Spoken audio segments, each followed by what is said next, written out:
Venezia al tramonto, in una serata di luglio nel bacino San Marco, e nel prendere la barca ci dirigiamo in mezzo alla laguna, fra le altre imbarcazioni che aspettano, una di fianco all'altra, spettatori di un evento unico nel suo genere, la festa del Redentore, simbolo storico della cacciata della peste nel 1576 e della creazione della chiesa da parte dell'architetto Andrea Palladio.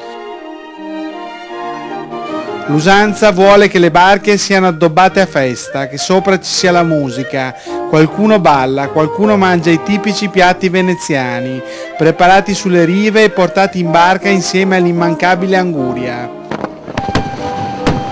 Dal canale della Giudecca partono i fuochi ed esplodono fino a mezzanotte.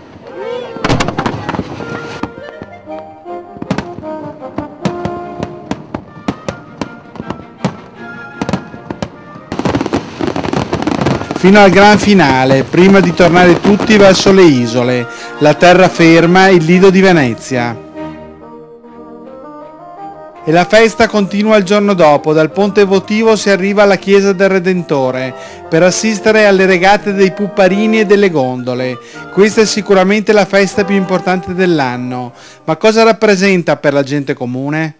È la festa di Venezia e tutti i veneziani. La storia di Venezia è importante.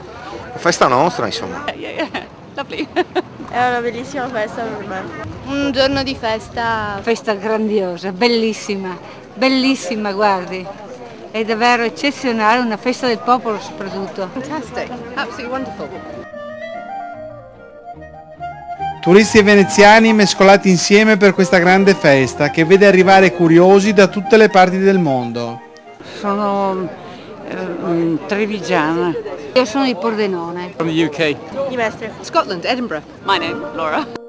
Grande ritorno della coppia Giampaolo D'Este e Ivo Tezzat, che si sono aggiudicati la sfida dei campioni, mentre nei puparini Enrico Tagliapietra e Rudy Gregorin per gli adulti. Fra i giovani hanno prevalso in un entusiasmante rush finale Nicola Ballarin e Andrea Rosada. È stato importante il gran finale, vi ho visto veramente poderosi, complimenti. Grazie.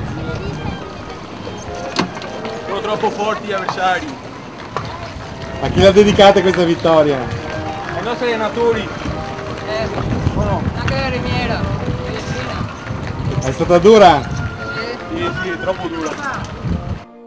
E con la Santa Messa si è conclusa questa bellissima festa del Redentore, che rimarrà certamente fra i ricordi suggestivi di chi vi ha partecipato e che celebra ogni anno una ricorrenza unica per il popolo veneziano.